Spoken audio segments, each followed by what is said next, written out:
आज एक बार फिर से मेरे हाथों में सुहाग की मेहंदी रची हुई है और इस बार की मेहंदी पिछली वाली मेहंदी की तुलना खूबसूरत और उतनी प्यारी नहीं लग रही है। पता नहीं क्यों मुझे इस बार की मेहंदी ने इतनी खुशी नहीं दी। खैर, यह तो किस्मत की बात होती है और ऊपर वाला जो किस्मत लिखता है उसे कौन टाल सकता है।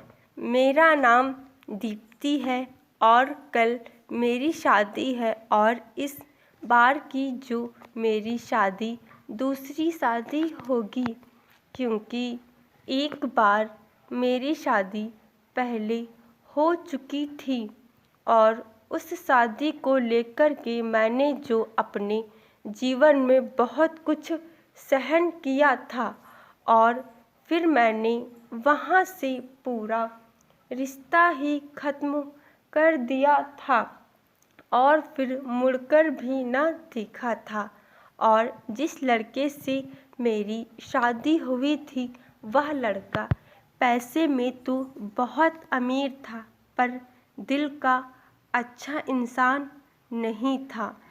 वह एक घमंडी इंसान और फालतू पैसे खर्च करने वाला और बड़ी बड़ी बातें करने वाला और वास्तव में कुछ भी ना करने वाला। यूँ कहें वह एक बिगड़ी हुई माँ बाप की औलाद था और सिर्फ उसके लिए उसकी पत्नी सिर्फ एक खिलौना थी। बात नया साल की पार्टी की है और राजेश की दोस्त के यहाँ पर नया साल की पार्टी होती है और वहाँ पर फिर राजेश के कुछ दोस्त और राजेश ने आपस में बाजी लगी कि वह मुझे पार्टी में आज शराब पिला कर ही रहेंगे और मैं शराब से नफ़रत करती हूँ। और जब राजेश शराब का गिलास मेरे सामने लाते हैं और जिद करने लगते हैं कि मुझे उनके झूठे मान के लिए शराब पीना ही होगा और मैं बार बार मना कर रही थी, लेकिन वह नहीं मान रहे थे और पता नहीं अचानक कैसे मेरा हाथ उठ गया। मैंने उनकी गाल पर खींच के तमाचा रख दिया और फिर वहाँ पूरी पार्टी में उन्होंने मेरे बाल खींचते हुए मुझे गाड़ी में लेकर आए और घर लाकर मेरी खूब पिटाई की और मुझे बहुत बुरा भला कहा। और फिर मैंने यह फैसला ले लिया कि अब मुझे राजेश के साथ ज़िंदगी आगे नहीं गुजारनी और मैं रात को वही करीब 2 बज रहा था तब मैंने अपने घर पर फ़ोन लगाया और फिर फ़ोन माँ ने उठाया। तब मैंने रोते हुए माँ से कहा कि माँ, अब मुझे इस इंसान के साथ ज़िंदगी आगे नहीं गुजारनी। तब पहले माँ बहुत घबरा गई और फिर मैं फ़ोन पर बहुत तेज़ से रोने लगी। तब माँ और भी ज़्यादा घबरा जाती है और फिर माँ भी तेज़ आवाज़ में बोलने लगती है कि क्या हुआ मेरी बच्ची। और फिर तेज़ आवाज़ से पापा भी जाग जाते हैं। तब मैंने पापा से कहा कि पापा, मुझे यहाँ से ले जाइए वरना ज़्यादा दिन नहीं लगेगा। आपकी बेटी की लाश आपको देखने को मिलेगी। तब मेरे माँ पापा बहुत घबरा जाते हैं और फिर अगली सुबह वह मेरे ससुराल पहुँच जाते हैं और फिर सुबह सुबह मेरी माँ पापा को मेरे ससुराल वाले देखते हैं तो चौंक जाते हैं कि इतनी सुबह वह लोग यहाँ क्या करने आए हैं।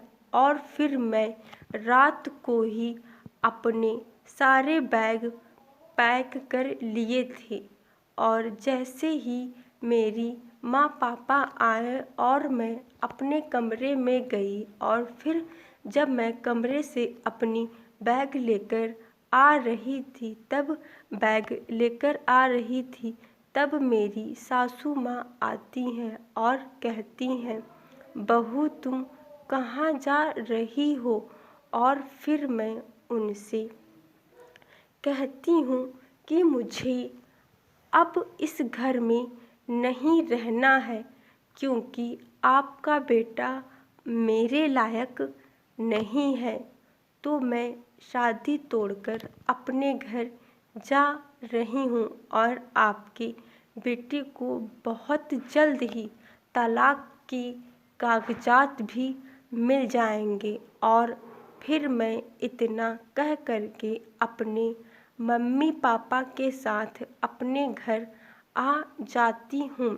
और फिर उसके बाद जब यह बात राजेश को पता चलती तो राजेश दूसरे ही दिन मेरे घर आते हैं और मुझसे माफ़ी भी मांगते हैं और यह भी कहते हैं कि अब आगे से ऐसा वह कुछ भी ना करेंगे और खुद को बदल देंगे। यह बात राजेश पहली बार नहीं पिछली कई बार कह चुके हैं और मैं उनकी इस बात पर विश्वास करके कई बार उनके साथ वापस भी गई थी। लेकिन इस बार सारी हदें पार हो गई थी और मैंने फैसला ले लिया था कि अब मुझे राजेश के साथ ज़िंदगी नहीं गुजारनी थी। और फिर मैं इतना जब कहती हूँ राजेश वहाँ से चुपचाप चले जाते हैं और फिर उसके कुछ दिन बाद तलाक के कागजात में भेजती हूँ और फिर इस तरह से हमारा तलाक हो जाता है। और फिर मैं कुछ दिन ऐसे ही अपने माँ पापा के साथ रहती हूँ और फिर मैं जॉब करने लगती हूँ। उसके